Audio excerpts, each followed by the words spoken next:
14 jours. Ce qui ressemblait à une formalité administrative s'est mué en épreuve de souveraineté exposée au regard du monde entier. Derrière un calendrier rigide et des chiffres impersonnels, l'ultimatum révèle surtout le prix politique du silence exigé depuis des décennies. Que signifie ce compte à rebours pour les citoyens concernés? Et pourquoi la parole d'Ibrahim Traoré a-t-elle trouvé un écho bien au-delà du Burkina Faso? Dans cet instant suspendu, l'Afrique entière semble retenir son souffle, consciente que l'issue dépasse largement un simple bras de fer diplomatique. Dès le départ, une promesse s'impose. Comprendre pourquoi cet épisode n'est pas une crise passagère, mais un test durable des rapports de pouvoir et des choix de développement. L'essentiel, pour celui qui écoute, est simple: saisir les mécanismes réels derrière les discours officiels.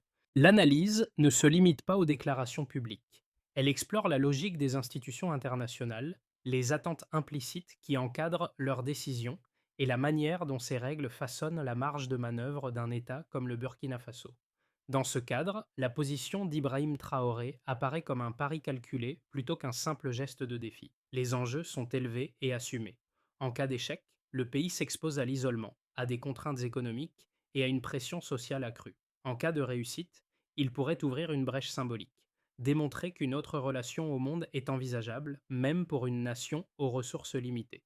Au-delà d'un dirigeant ou d'un ultimatum, la question centrale demeure: jusqu'où une société peut-elle redéfinir sa souveraineté sans rompre totalement avec l'ordre international existant? En moins de 48 heures, le discours d'Ibrahim Traoré a été traduit dans plus de 15 langues et relayé massivement sur les réseaux, un chiffre qui signale un basculement rare dans la circulation des récits politiques africains. Ce volume de reprise n'indique pas seulement un intérêt médiatique. Il révèle qu'un message perçu comme local a soudain touché une corde continentale, voire mondiale. Pour comprendre pourquoi, il faut revenir au contexte immédiat. L'ultimatum de 14 jours émane d'un cadre institutionnel présenté comme neutre, presque technique. En apparence, il s'agit d'une procédure standard, inscrite dans une longue tradition de conditionnalité internationale. Mais dans les faits, ce type de calendrier compressé agit comme un instrument de pression, réduisant le débat politique à une question de conformité rapide. Depuis des décennies, le Burkina Faso évolue dans un environnement où l'aide, la sécurité et la reconnaissance diplomatique sont étroitement liées à l'acceptation de règles définies ailleurs. Le Sahel, en particulier, a servi de laboratoire à des stratégies importées, souvent justifiées par l'urgence sécuritaire. Or, les résultats ont été mitigés: retrait progressif de forces étrangères, instabilité persistante et fatigue sociale croissante. C'est dans ce paysage que la réponse publique d'Ibrahim Traoré prend tout son sens. En rendant l'ultimatum visible et en le commentant sans intermédiaire, il rompt avec une pratique habituelle de négociation discrète.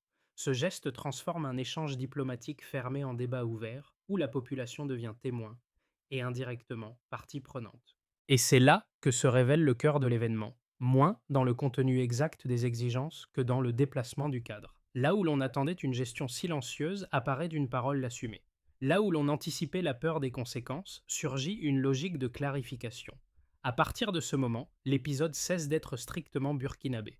Il s'inscrit dans une histoire plus large, marquée par des tentatives répétées de redéfinir la place des États africains dans l'ordre international.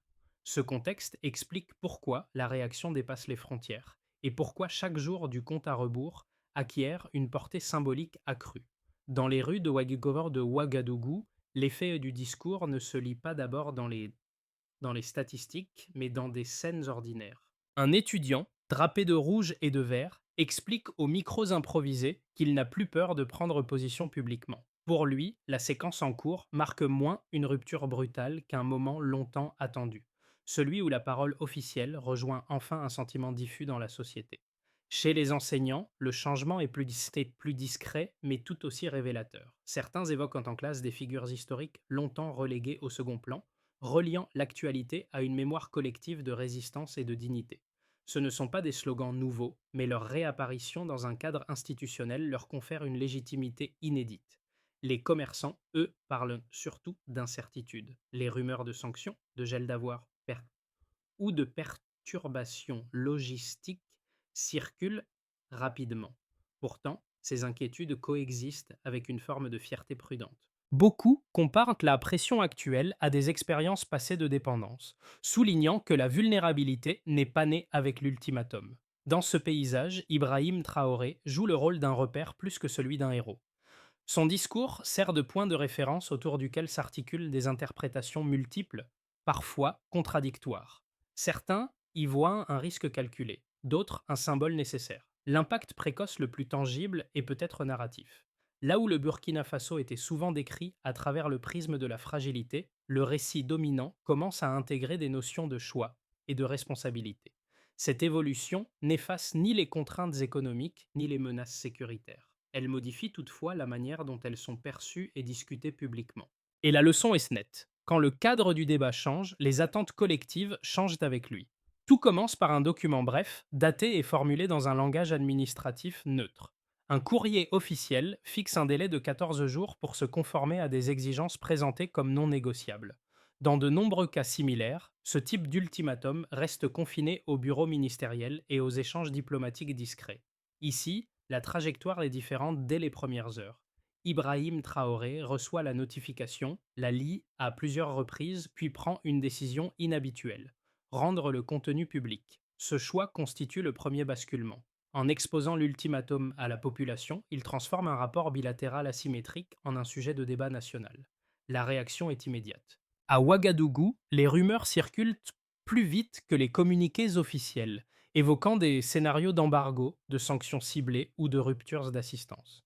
Le soir même, la télévision nationale diffuse une allocution concise. Le ton est mesuré, mais le message est sans ambiguïté. Le pays ne pliera pas sous la pression du calendrier imposé. Cette déclaration marque le passage de la phase d'alerte à celle de la mobilisation symbolique. La peur, jusque-là diffuse, change de camp. Là où l'isolement était anticipé, une dynamique collective commence à émerger. 2 jours plus tard, la rue devient un acteur à part entière. Des milliers de personnes se rassemblent sans mot d'ordre centralisé. Les drapeaux du Burkina Faso se mêlent à ceux de pays voisins, signe que l'événement est périodant perçu comme régional plutôt que strictement national. Les images relayées à l'étranger surprennent par leur spontanéité. Elles contrastent avec le récit habituel d'une société paralysée par la contrainte sécuritaire. La séquence se poursuit sur le terrain diplomatique. Les ambassades s'activent et passent en taramis. Les capitales occidentales multiplient les réunions d'urgence, cherchant à interpréter la posture d'un dirigeant qui ne cherche ni l'escalade verbale ni la conciliation rapide. Ibrahim Traoré insiste sur une ligne précise. Il ne parle pas de rupture totale, mais de réparation d'une relation jugée déséquilibrée. Cette nuance complique les réponses traditionnelles, fondées sur l'alternative coopération ou sanction. À mi-parcours du délai, un nouvel élément renforce la tension. Des délégations africaines non officiellement invitées se présentent à la présidence pour exprimer un soutien moral. Anciens responsables politiques, leaders religieux, représentants de la jeunesse se succèdent. Ce flux constant donne l'image d'un pouvoir qui s'appuie sur une légitimité sociale élargie, même si celle-ci reste hétérogène. Lorsque le compte à rebours approche de son terme, le climat change encore. L'absence d'annonces spectaculaires, combinée à un calme inhabituel, crée une attente dense. Les dernières heures s'écoulent sans incident majeur. Aucun choc immédiat ne survient. Ce silence, loin d'apaiser, agit comme un révélateur. Ce qui devait être un mécanisme de contrainte s'est mué en séquence de clarification. Avant l'ultimatum, le Burkina Faso était perçu comme un acteur sous pression. Après, il apparaît comme un acteur qui a choisi d'exposer les règles du jeu. La chronologie montre moins une montée vers la confrontation qu'un déplacement progressif du centre de gravité politique. Avant la crise, la croissance économique du Burkina Faso dépassait à peine 2,8% selon des institutions financières régionales. Moins d'un an plus tard, malgré le retrait de certaines aides et la pression diplomatique, elle atteint environ 4,11%, un écart modeste en apparence mais significatif dans un contexte de contraintes accrues. Ce passage d'une base fragile à une progression limitée mais positive constitue le premier indicateur à examiner, non comme un exploit spectaculaire, mais comme un signal de résilience. Il suggère qu'une économie peut absorber un choc externe sans basculer immédiatement, à condition que les mécanismes internes soient mobilisés de manière cohérente. Un deuxième chiffre éclaire cette dynamique. Avant les réorientations récentes, près de 70% des ressources de développement provenaient de bailleurs extérieurs. La réduction partielle de ces flux a obligé l'État à activer d'autres leviers, notamment régionaux et communautaires. La dépendance ne disparaît pas, mais elle se transforme. Moins de transferts directs, davantage de contributions locales et d'investissements sud-sud. Cette évolution n'équivaut pas à une autonomie totale. Elle indique cependant un changement de structure où la vulnérabilité se répartit différemment au lieu de se concentrer sur un seul axe. Le troisième indicateur concerne l'énergie.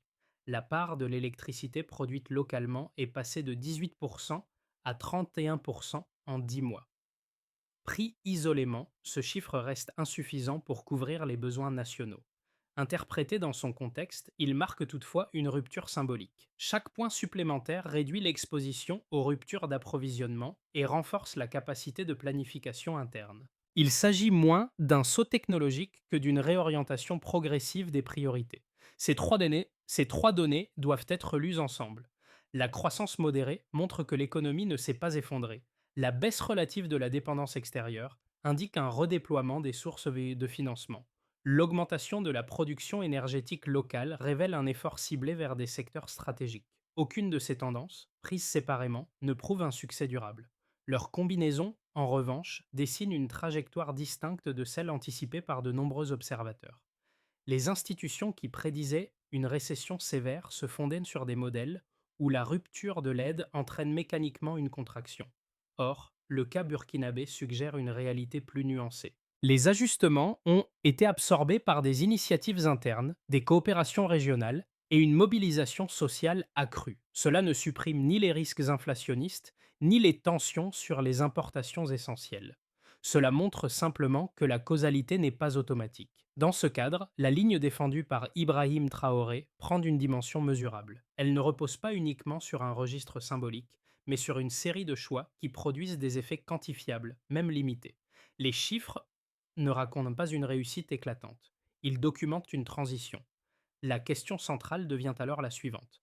Ces indicateurs peuvent-ils se stabiliser et s'améliorer sans retour massif à la dépendance initiale, ou ne représentent-ils qu'une parenthèse conjoncturelle dans un environnement toujours incertain? Les critiques de la ligne adoptée avancent d'abord un argument pragmatique. Refuser un ultimatum international, disent-ils, revient à fragiliser un pays déjà exposé à des chocs multiples. Le Burkina Faso dépend encore d'importations essentielles, notamment pour le carburant, certains intrants agricoles et des produits médicaux. Dans cette lecture, la souveraineté symbolique ne compense pas le risque de rupture concrète. La stabilité, même imparfaite, vaudrait mieux qu'une affirmation de principe aux conséquences imprévisibles. Un second argument se veut institutionnel.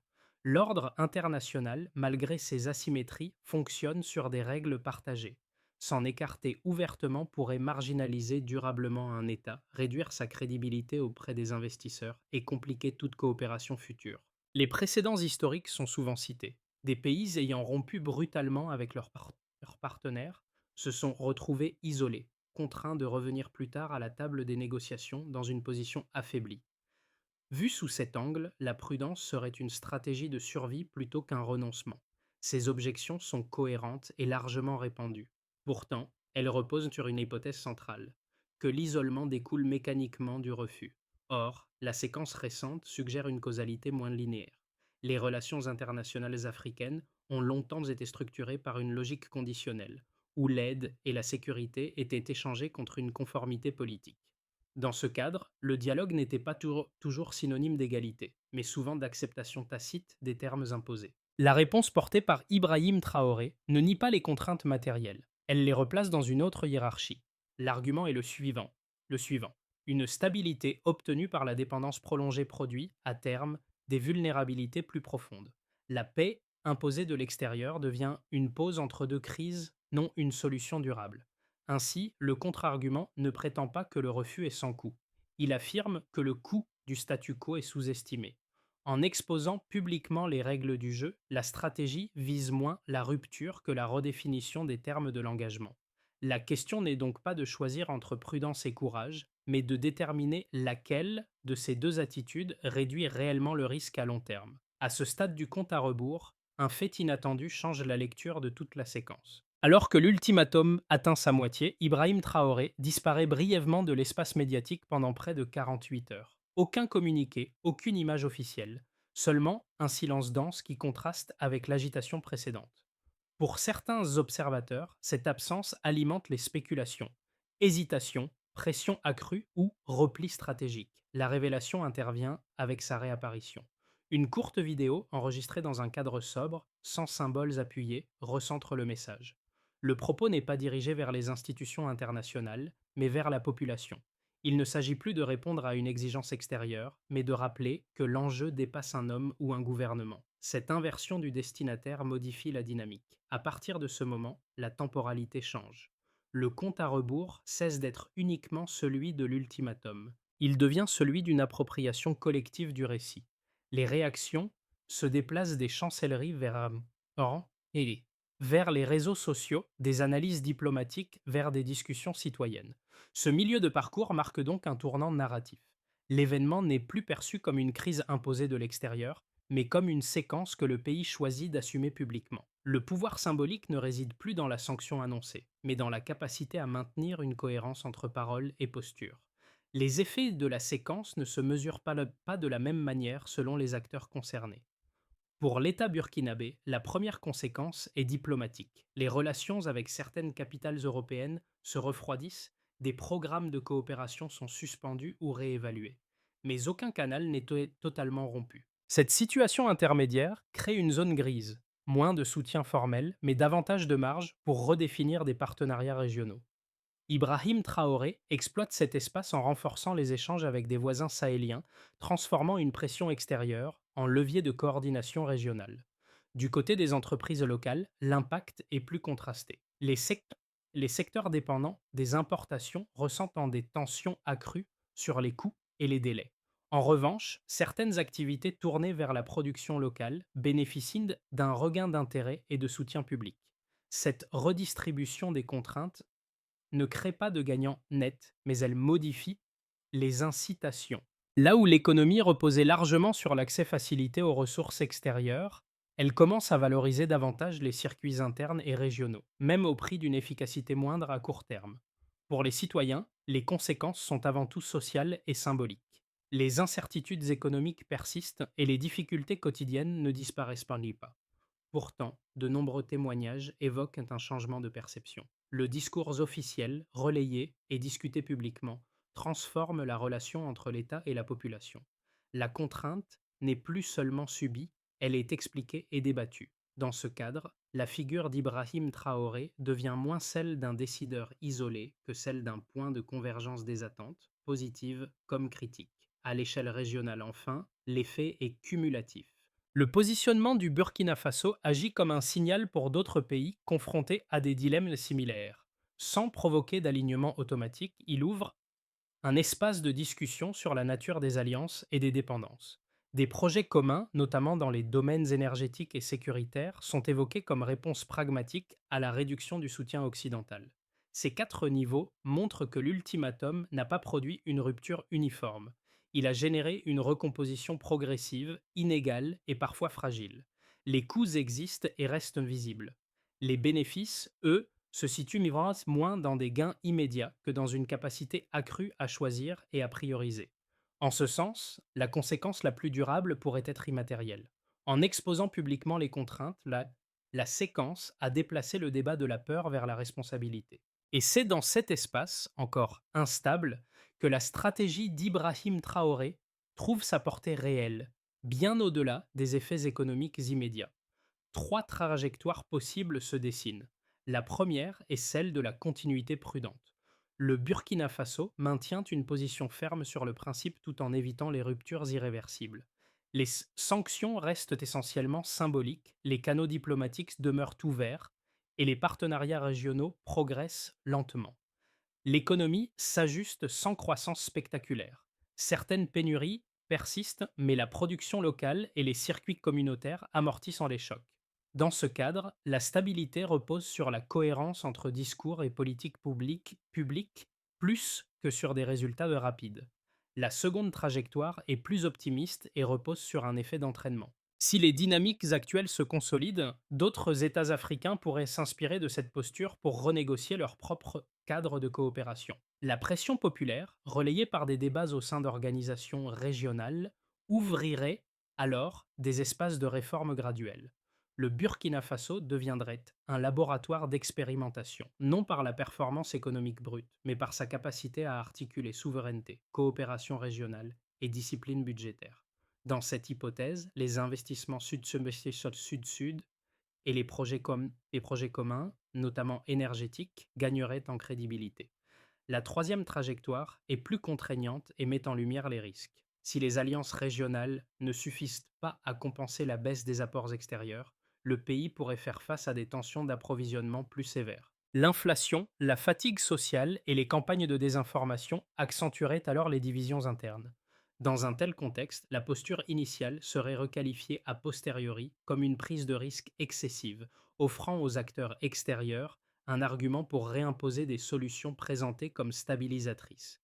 Ces trajectoires ne s'excluent pas mutuellement. Elles peuvent se succéder ou coexister selon les secteurs et les périodes. Le facteur déterminant n'est pas tant l'environnement international que la capacité à transformer un discours politique en décision mesurable. Si les annonces se traduisent par des mécanismes concrets de production, de redistribution et de gouvernance, la marge de manœuvre s'élargira. A l'inverse, si l'écart entre parole et action se creuse, la séquence actuelle risque de perdre sa force mobilisatrice. Le choix central n'est donc pas entre confrontation et compromis, mais entre cohérence et improvisation. C'est cette variable, plus que les réactions externes, qui pèsera sur l'issue des prochains mois. Pour de nombreux spectateurs, l'enjeu dépasse désormais l'analyse géopolitique. Il touche à des expériences concrètes et comparables, même hors du Burkina Faso. Les travailleurs confrontés à la précarité reconnaissent dans cette séquence une question familière. Jusqu'où accepter des contraintes imposées au nom de la stabilité? Le débat résonne avec leurs propres arbitrages entre sécurité immédiate et dignité à long terme. Chez les jeunes, en particulier, la portée est plus identitaire. Beaucoup voient dans cette prise de position un rare exemple de cohérence entre un discours officiel et une aspiration générationnelle à l'autonomie. Cela n'efface ni le chômage ni les difficultés d'accès à l'éducation, mais cela modifie l'horizon des possibles. La politique cesse d'apparaître comme un domaine réservé à des acteurs lointains. Elle devient un espace de discussion et de responsabilité partagée. Pour les membres de la diaspora, la connexion est différente mais tout aussi forte. La distance géographique accentue souvent le sentiment d'impuissance. Or, la séquence actuelle réactive un lien symbolique.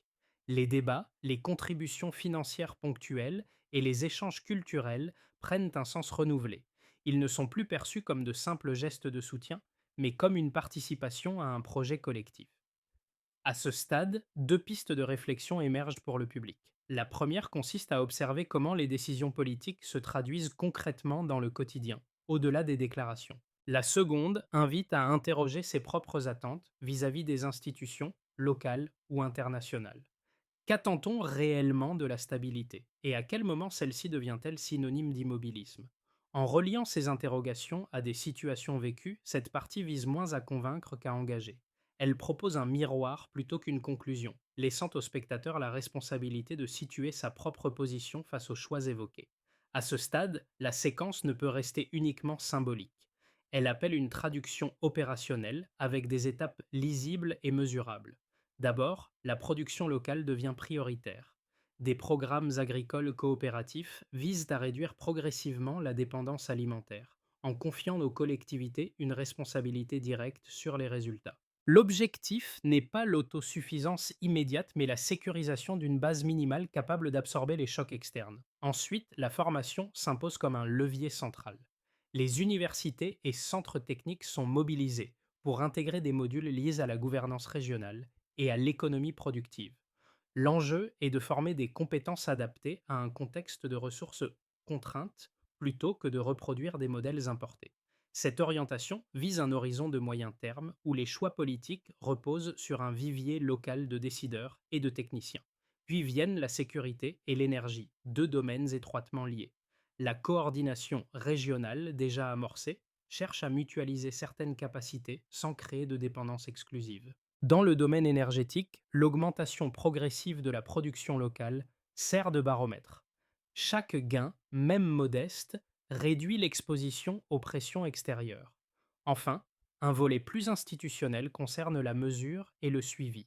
Des indicateurs de suivi sont utilisés pour évaluer non seulement la croissance, mais aussi le degré d'autonomie opérationnelle. Cette logique de transparence vise à éviter que la souveraineté ne reste un slogan non vérifiable. Dans ce cadre, Ibrahim Traoré n'apparaît pas comme l'unique moteur, mais comme le catalyseur d'un processus collectif.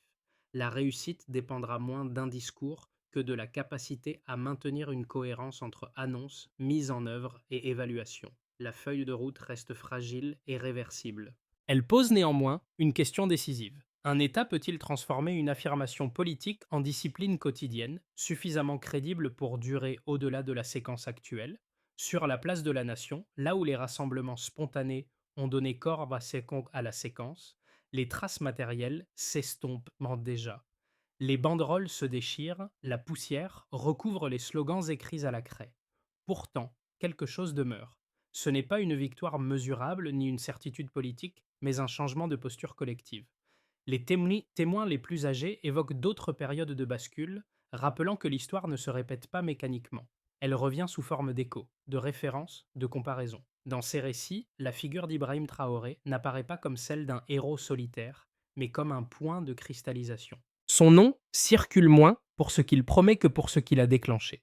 Une conversation élargie sur la responsabilité et le choix. Le rappel essentiel tient dans ce déplacement. Avant, la contrainte était vécue comme une fatalité extérieure. Après, elle devient un paramètre discuté, assumé, parfois contesté. Cette nuance change la manière dont une société se projette. Elle n'élimine ni la peur ni l'incertitude, mais elle redonne une marge d'action symbolique. La phrase qui revient le plus souvent n'est pas triomphale, elle est sobre. Se relever suffit parfois à changer la trajectoire. Dans cette sobriété réside la portée émotionnelle de la séquence, bien au-delà de son issue immédiate. La séquence qui vient d'être parcourue ne se conclut pas par une injonction ni par une certitude. Elle laisse plutôt une question ouverte, adressée à plusieurs niveaux de la société. Aux citoyens burkinabés, elle rappelle que la dignité politique n'est pas un acquis définitif, mais une pratique quotidienne, faite de vigilance et d'exigence. Aux observateurs extérieurs, elle propose un décentrement. Regarder au-delà des cadres habituels d'analyse pour comprendre ce qui se joue réellement. Pour le public plus large, l'enjeu est moins de prendre parti que de réfléchir aux mécanismes mis en lumière. Comment se forment les rapports de dépendance? À quel moment la stabilité cesse-t-elle d'être protectrice pour devenir contraignante? Et surtout, qui définit les termes de cette stabilité? Ibrahim Traoré, dans cette séquence, n'est ni une réponse définitive ni un modèle clé en main. Il incarne une interrogation adressée à son époque. La suite dépendra de la capacité collective à transformer cette interrogation en débat informé, puis en choix assumés. La conversation reste donc ouverte. Elle ne demande pas une adhésion immédiate, mais une attention prolongée. Car ce qui s'est joué en 14 jours dépasse un ultimatum. Cela touche à veiller à la manière dont les sociétés décident de se tenir debout, ou non, face aux règles qui leur sont proposées.